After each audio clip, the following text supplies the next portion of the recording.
Damn.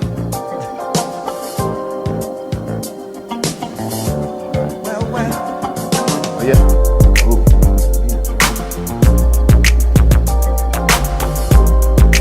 Mr. Rodney Jiles. Yes, sir. What's going on with you, man? Man, some of everything, man. Been trying to survive from this COVID and dealing with everything that's going on in the country and Shreveport. You know what I'm saying? It's just a lot going on, bro. Man, you hit the inbox and then hey, you like, hey, I'm ready. I'm ready. Come on there. I was happy, man. I've been wanting to do this for a while, but you know, it's like I always say, it's about timing. That's right. It's about timing. So yeah, you got a lot of stuff on your mind. So this perfect timing here. Perfect timing, bro. I've been sitting back for a minute, and I've been a little on Facebook, but I sit back and I've just been watching and calculating moves on everybody and watching how things been going in my city.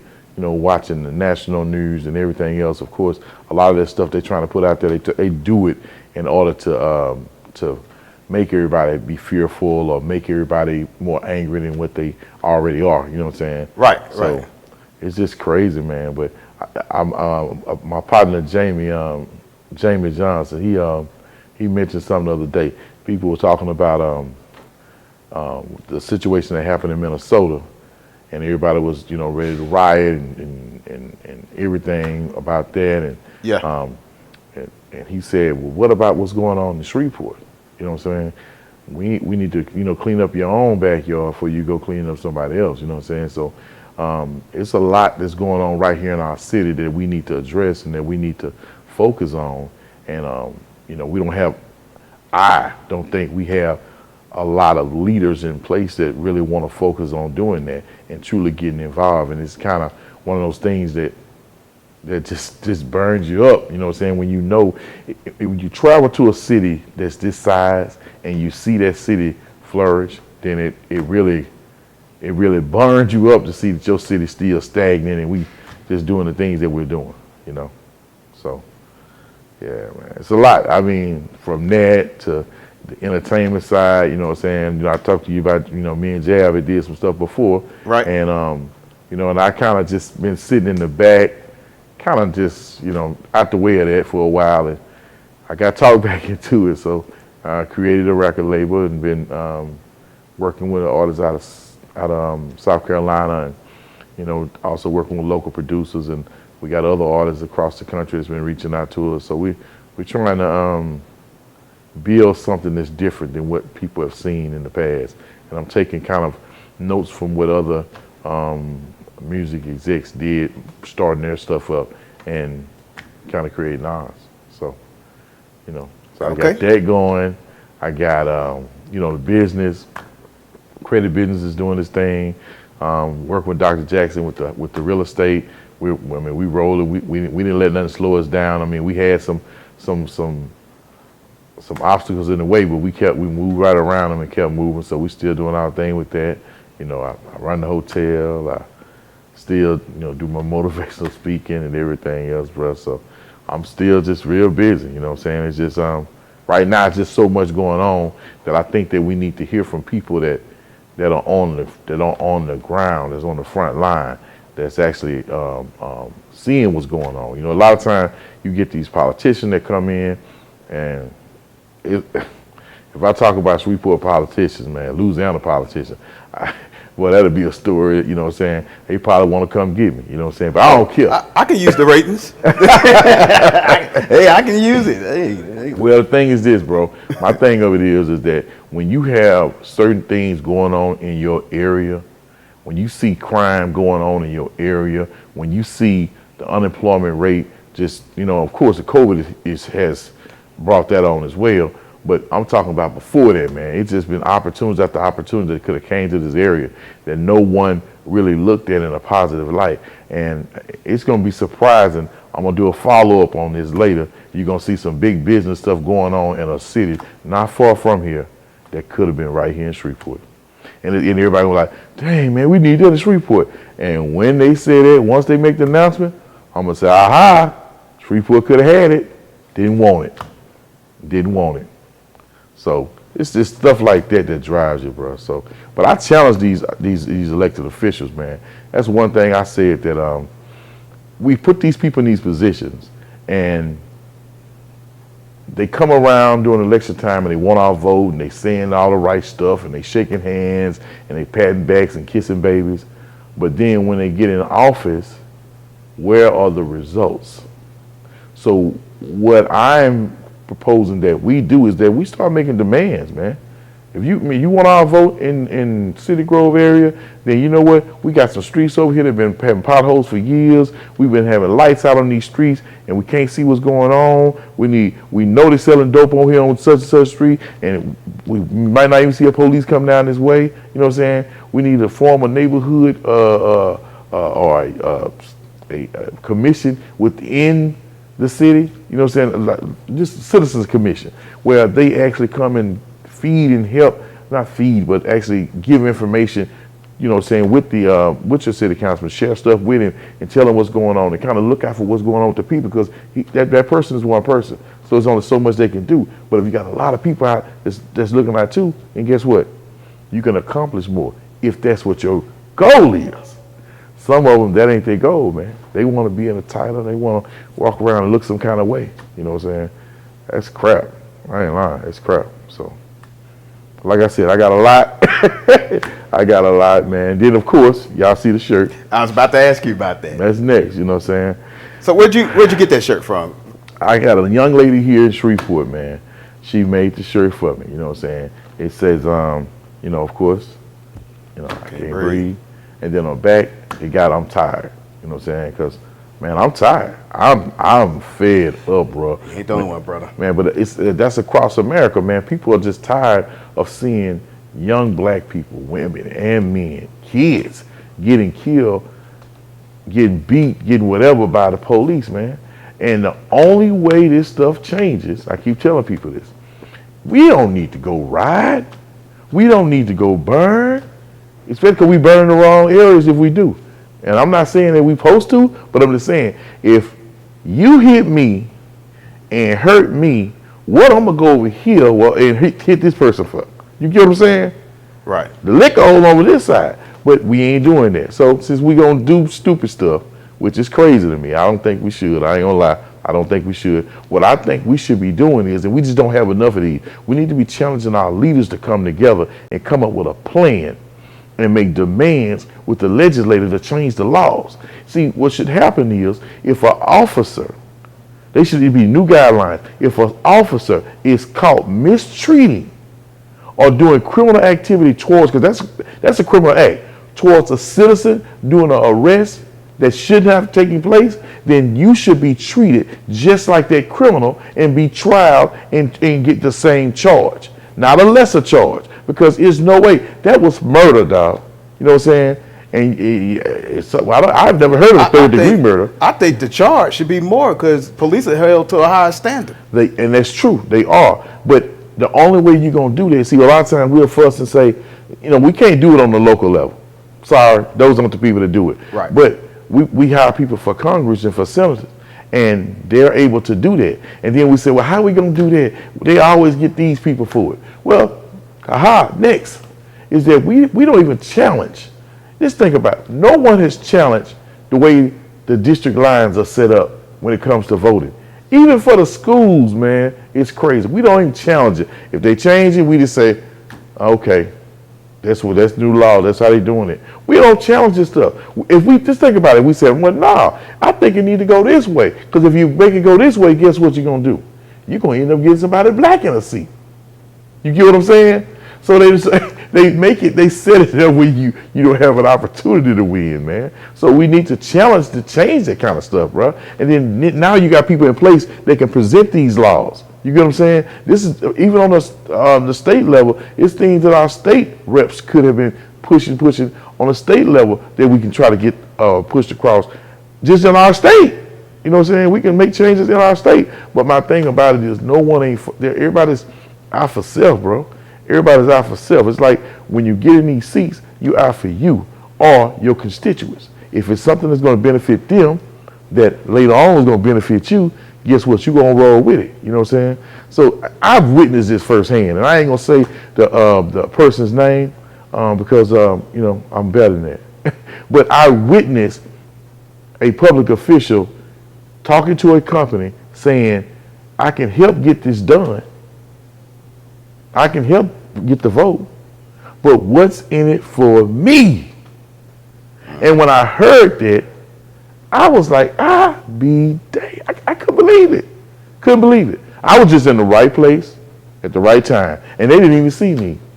They didn't even see me. But I heard it. And I'm up there like, man, this is crazy, bro. This is crazy. This is crazy. So we just got, and they talk about Louisiana politicians already. They already said Louisiana been crooked for years and everything else. And then we go and prove them right, man. We go and prove them right. You know what I'm saying? By still doing stupid stuff like this. This city should be moving way faster than what it is. Way more should be happening, man. So I propose of quite a few things. I've always proposed stuff. I'm sorry. I go out and I research stuff and I see it and I say, that'll be a great idea. So I mentioned something before about $1 million minority business development grant. Now, what's the $1 million minority business development grant? Well, it's a grant that gives 10 businesses a year. That's created. You create 10 new businesses, $100,000 startup. Now, it's got to be 10 different categories. So you can't have 10 beauty shop, 10 barber shop, 10. You know what I'm saying? You may have one that's in the hair, barber, in that industry. Then you got to have something in health and wellness. Then you got to have something in agriculture. Then you got, so you got to fit in this in order to get it.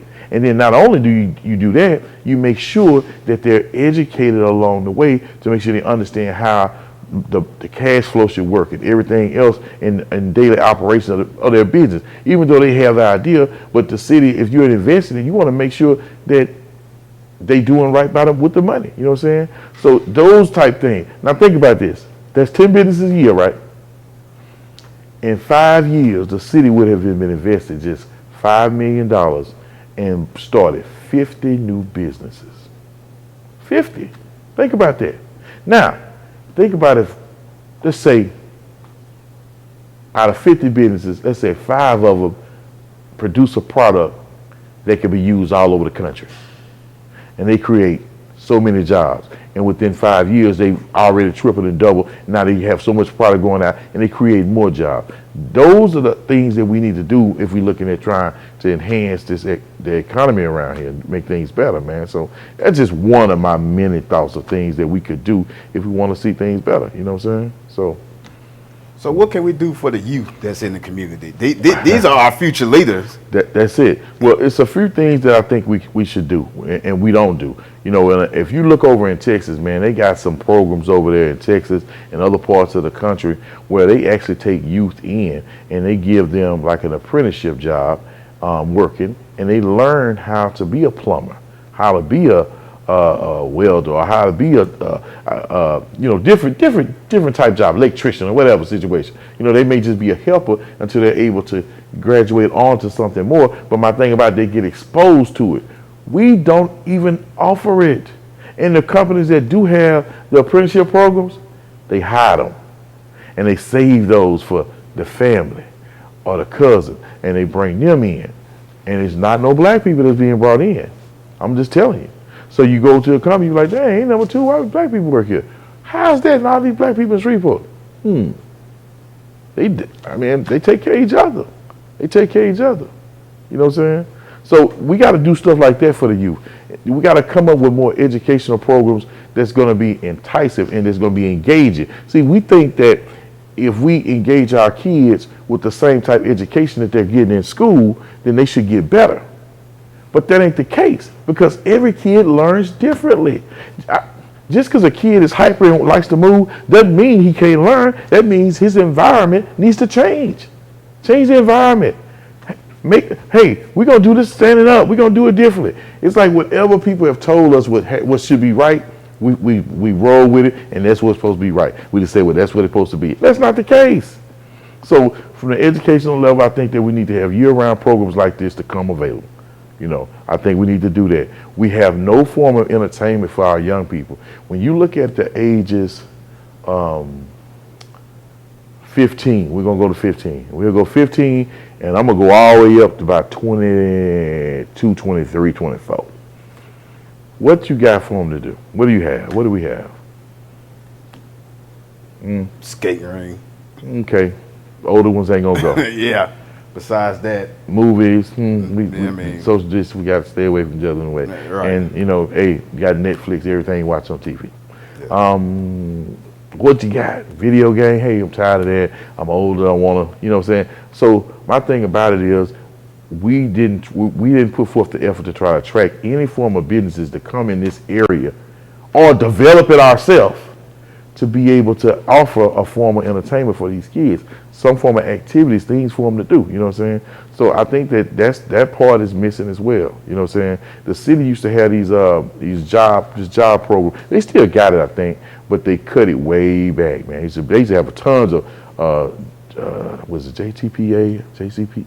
I can't remember exactly, but it was a job program during the summertime for the kids.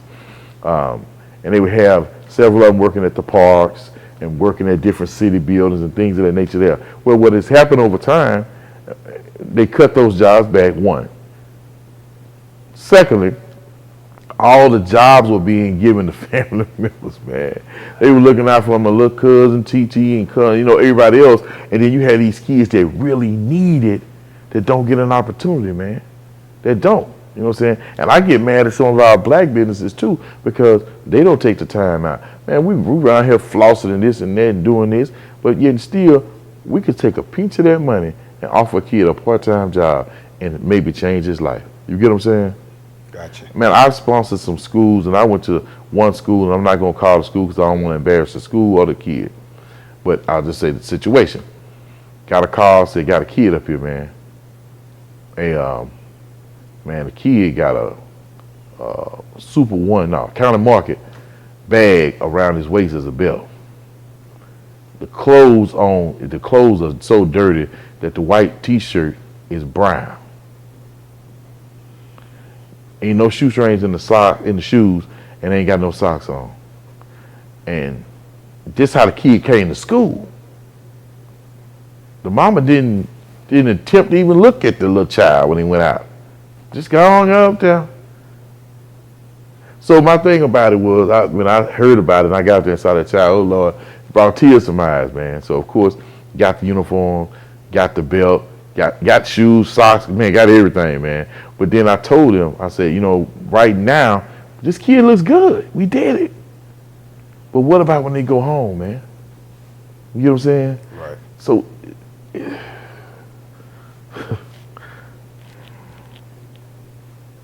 having outreach, man, to get into these homes, to work with these parents, man, on trying to develop their skills. Because a lot of times, you had babies having babies, and they didn't understand how to be an adult or how to raise a kid. Because guess what? Ain't nobody showed them. You know what I'm saying? And then they just having fun in their situation and just living and ain't caring about these children. The more they have, the more food stamps they get, more welfare they get. They lying saying they went out to look for jobs. They just putting down stuff and turning it in. Nobody ain't following up with them. They should be putting these programs, man, where they helping them find jobs. And not only that, they know that your countdown is on. And you're about to lose everything if you don't go to work within this period of time. Then they'll get off their butt and go to work. You know what I'm saying? But that's another story too, bro. Like I said, I'd be tripping on it. I'd just be sitting back watching, be like, what in the heck?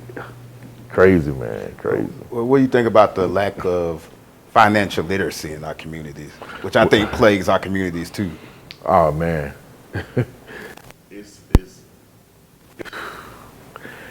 Louisiana has, when it comes to credit, we're going to start with that, has some of the worst credit. I think we're in the top 3 or top 4 in the nation, man. You know what I'm saying? We don't understand it. And we see mama not pay the bills and put stuff in this child's name and everything else. So we just be like, well, don't worry, we just gonna move on and do this. So we're not educated. We're not educating our people on the level to understand how to handle it, even in the school system. I developed a course, me and a buddy of mine, I mentioned it, and then he had some stuff he wanted to put in, and we kind of said we'll put it together, and it was called Life 101. And it was a course that a senior had to take before they graduate. And this was giving you real life situations. One day, one of your classes or one of your sessions doing that would be having a job and reporting to work. And everybody will report to work. And you will report to work and you will do your job. And we will tell them how to operate and do their job. Then we made payday for them. So they'll get fake money, but they'll get money that reward from their job, pay from what they've done. So then we'll put situations on board. Here go your money, come up. Here's the situation. Let your bill, food, car note, water bill. Over here, Jay-Z concert, new Jordans came out, want to get your hair fixed, or whatever situation is. We put some stuff that they really, you can kind of, those are wants and not needs. And we want to educate them on making the right choices. But if you're not put in that situation, you don't know. You don't know. You know what I'm saying? So we gotta start with those kids and try to educate them as much as possible. But we got a lot of parents that need it as well, man. I find that majority of people that I work with, especially with getting their credit stuff situated, man, it's some situations I can admit I probably shouldn't even take on. I'm just being honest. It's some people's stuff is so far gone, bruh. I probably should be like, hey, you know what? You need to, I don't know. You need to do something different. You ain't paid nobody ever. You I don't get it. Like when you mention so far gone, is it that they got so much stuff in collection that there's hardly gonna be no turnaround? Or we talk about judgments, liens? Well, a lot of times you got people that have student loans that they owe crazy on, you know what I'm saying? And not realizing these people will work with you if you just if you talk, communicate. That's one thing we don't do. We don't communicate. When you get the bill, people, open it up, look at it, make a phone call, talk to the people. What we do is this. Well, I don't know why I had Medicaid. I don't know why they sent me a bill. And they throw it over to the side like somebody magically gonna fix it, right? No. Cavalry ain't coming. Bingo. You got to be about your business. So go ahead and open it up, call. Hey, you probably can get that matter straightened up right then and have it before it even go to a collection. You know what I'm saying? Or you can negotiate things out. A lot of times companies will be like, well, we know you owe this. Like, I really can't afford to pay this. Can I do a payment plan, try to get this? Let me see what we can do. I'll knock some interest off for you. That's because if you call and talk to the people, we don't do it. No, we just walk away from it, bro. Walk away. One other thing I've seen is family that, and especially parents, I see parents that co-sign for their kids, and then the kids just don't do right. And then now they got a car note on them. The mother finally ready to buy a house, and now she got a car owner from the child. Then she got a parent plus loan from the child, and she's saying, well, what we can do, how we going to be able to get a house? I said, man, we got to get all this stuff off. We can't get it with all this on here. You know what I'm saying? So, it's just different situations, bro. Everybody got situations. And then the expectations, especially in the African American community, everybody want instant gratification. It ain't going to happen like that. You know what I'm saying? Think about the time that it took you to mess that thing up. And we supposed to go voila magic. It ain't going to happen that way. You know what I'm saying? And the bureaus are kind of funny. So, certain files. At one time, I thought it was kind of a black and a white thing, but I realized that's not the case. It's just the person that you get at the bureau that gets your file. Some people file, I can send them in, boom, get this part taken care of, and come back. Then I send the same person, another person file in, similar, and we get one thing that month. So it's a process. And everybody's stuff gonna move different. I just tell people you have to be patient through the process in order to get you there. But once you get there, get your credit fixed and everything situated, I try to get you on a structured plan for your life so you can do things better. Just start looking at it differently, man. But people got to be willing to accept it and do it. And like I said, man, we in this instant society. We want instant gratification. They putting all the stuff out on TV with the new shoes, the new fashion, the new this. So everybody want to run get it. So even if I can't afford it, they want to go get it. You know what I'm saying? And that's more than just everybody else. My kids do it too. I'm on their butts, and I'm like, how y'all gonna do this? And I preach it every day. They say, well, we know you preach it. You know what I'm saying? My daughter has got some money, and I was telling her, I said, you need to save this money because you never know what expenses may come up and things that you may need, right? Well, then listen to that.